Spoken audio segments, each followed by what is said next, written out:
Aboriginal and Torres Strait Islander people are around 10 times more likely to be locked up than other Australians. And for our kids, that's 26 times more likely. But why? Racism, strictly racism. Before we get into how unjust our so-called criminal justice system is, we need to make one thing very clear. The biggest factor bringing First Nations people into contact with the criminal justice system is the ongoing impacts of colonisation and racism.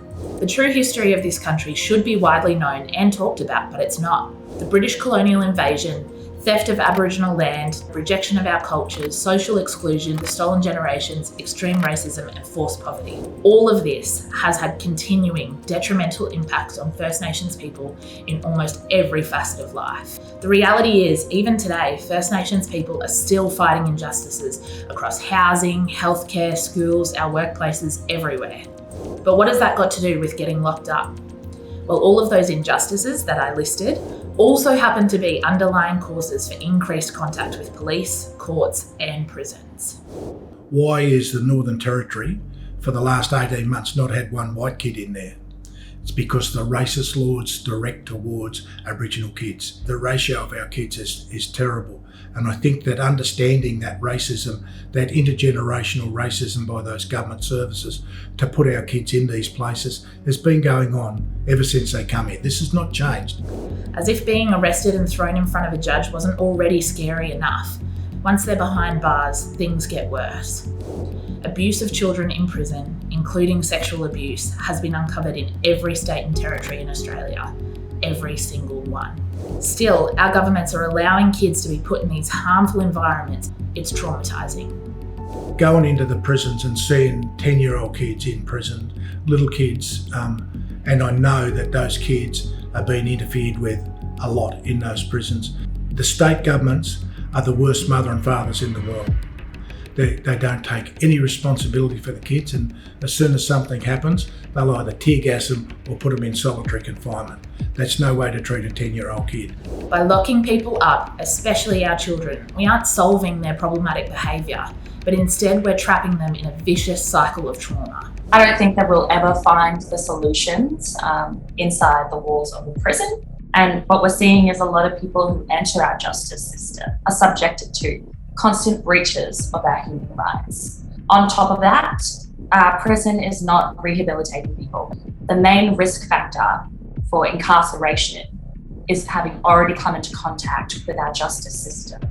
And that is because it can sort of start a trajectory for our young people to enter a life caught up in our justice system, because we're not healing people, we're not solving social issues, and we're not supporting people in our communities. I know what you're thinking. I've heard it a million times before. Kids who break the law should just be let off without consequences then. No, that's not what we're saying. Kids wouldn't be let off. We just need a better solution than locking them up, traumatising them and forgetting about them. So if prison isn't the answer then, what is? Easy. It's called justice reinvestment. An example of this is kids being supported through programs designed to help them rather than to keep criminalising them. These programs are designed to divert kids away from the criminal justice system and instead address the root causes of problematic behaviour. Social Reinvestment WA have supported the first ever justice reinvestment site in WA. It's called All About Together, and it's up in Halls Creek in the Kimberleys. And that means Aboriginal governance. That means yarning with the community, having something that is shared ownership with the community. One of the first programs they established was actually really simple, but it had a really big impact. And that was recruiting night patrol officers.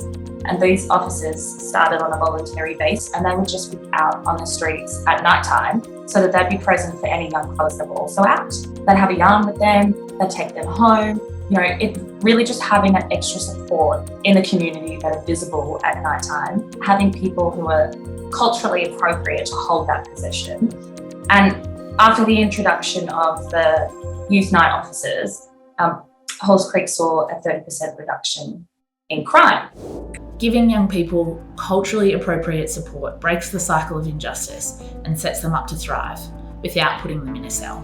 Unlike prisons, diversion programs actually work. The Northern Territory government's own research shows us that 76% of kids who complete diversion programs don't re-enter the system within 12 months. The benefits of diversion programs are even recognised in international law.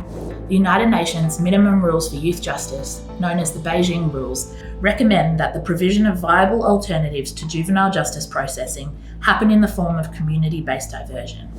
Despite the overwhelming evidence that diversion is better than prisons, governments around Australia still refuse to fund these better programs. Instead, they are pouring money into building bigger prisons, hiring more police, and locking up our kids. Imagine if all of this money was spent on helping kids instead of hurting them.